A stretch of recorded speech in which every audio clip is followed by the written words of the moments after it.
Hey, welcome to Manila Updates TV. Please subscribe and press the bell icon for more updates. The sun rises over the South China Sea, glinting off the hulls of US, Japanese, and Philippine warships. The date, December 29, 2025. A US Navy destroyer slices through the waves, radar spinning. Nearby, a Japanese destroyer mirrors its course. Further south, a Philippine Coast Guard vessel holds near a contested reef. Tensions are high. A Chinese flotilla conducts exercises close by, its intentions ambiguous, but unmistakable. Every movement is tracked, every signal analyzed. This isn't open war, but it feels like the moments before one. The air hums with advanced military technology and unspoken warnings. This scene is the result of years of rising anxieties and shifting strategies. China's rapid military expansion and assertive claims have forced a regional reckoning. The US, once unchallenged in the Pacific, is now forging a powerful network of alliances. The goal: deter aggression and keep the Indo-Pacific open. Headlines announce joint drills and new US military sites in Luzon. Deliberate moves to send a message to Beijing. The message: strength and unity. The US and its allies are drawing new lines in the water. For those on patrol, the mission is about more than geopolitics. It's about protecting international law and vital sea lanes. This strategy is transforming old partnerships into a formidable defense architecture. The quiet tension of this morning is a symbol of the challenges and resolve shaping Asia's future. The world watches as a new chapter in global power dynamics unfolds across the Pacific. At the heart of Washington's new strategy is the Strategic Triangle, a flexible partnership linking the US, Japan, South Korea, and the Philippines. The aim: deter China by creating a seamless security network. Intelligence from a South Korean plane can be shared instantly with a Japanese destroyer and a US command center. A threat near the Philippines triggers a coordinated response from all three. This integration counters China's anti-access strategy and marks a shift from the old hub and spokes model. Now, the spokes connect. Trilateral summits and new agreements have created northern and southern anchors for the alliance. The triangle is the core of a growing latticework of Indo-Pacific alliances. Australia, Vietnam, and India are also being drawn in. The message to Beijing: its actions are uniting the region against it. A united front makes it far harder for China to use force or coercion. The Strategic Triangle is the shield protecting Asia's order. It's Washington's answer to a more assertive China. To grasp the new military strategy in Asia, you have to flip the map, literally.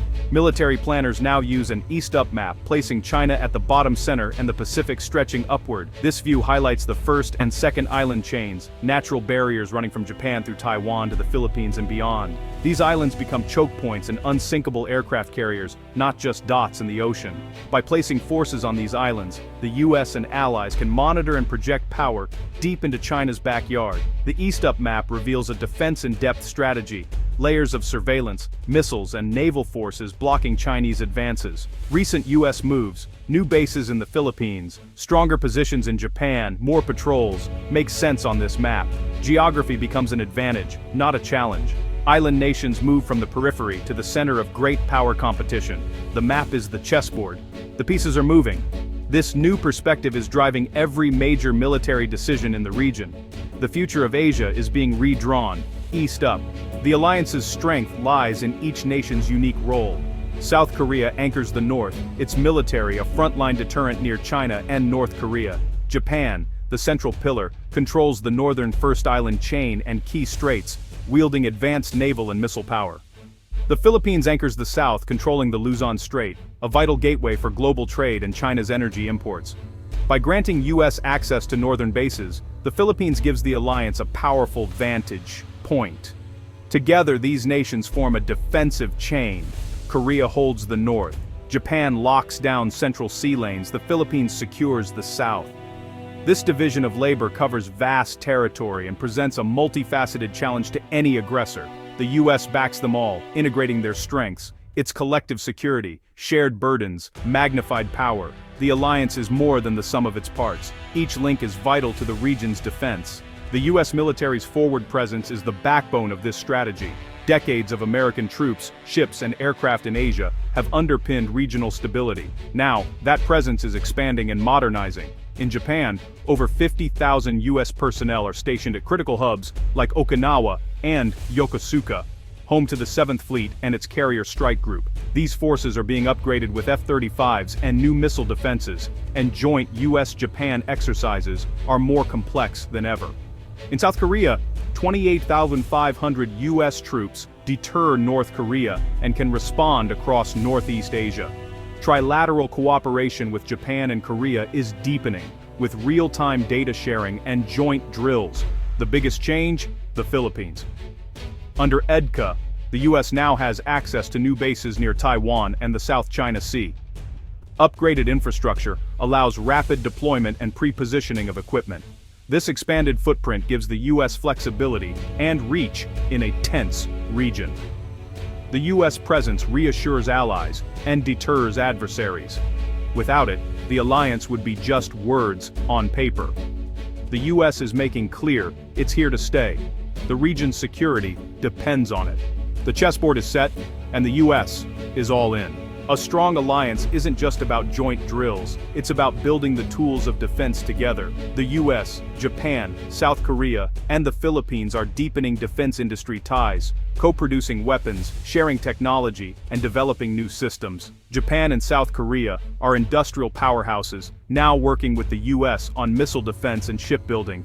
US Navy ships may soon be repaired in Allied shipyards, speeding up fleet readiness. The Philippines is modernizing with Allied help, buying warships and missile systems. Shared equipment means easier joint operations and logistics. This industrial cooperation is the alliance's logistical backbone. It ensures the allies stay ahead in technology and readiness. A shared arsenal means a united front. The alliance is building not just trust, but real military power. Nowhere is the new strategy more visible than in the Philippines' northernmost islands. Batanes and northern Luzon, once quiet, are now critical front lines. The Philippine military, with US support, is building new bases and upgrading facilities. These islands sit astride the Luzon Strait, a choke point for global trade and naval movement. A strong presence here lets the Allies monitor and control this vital channel. US-Philippine exercises now focus on this frontier, practicing amphibious landings and missile strikes. New ports and airfields allow for rapid deployment and disaster response. The buildup is dual-use strategic deterrence and humanitarian aid. But the main goal is clear: defend the first island chain. The alliance's commitment is now concrete on the ground and in the sea. The new defense posture is about controlling geography, especially the straits and channels that are the Pacific's arteries. By fortifying these choke points, the US and allies gain a strategic edge. The Luzon Strait is the most critical, connecting the South China Sea to the Pacific. For China, it's a lifeline for trade and naval movement.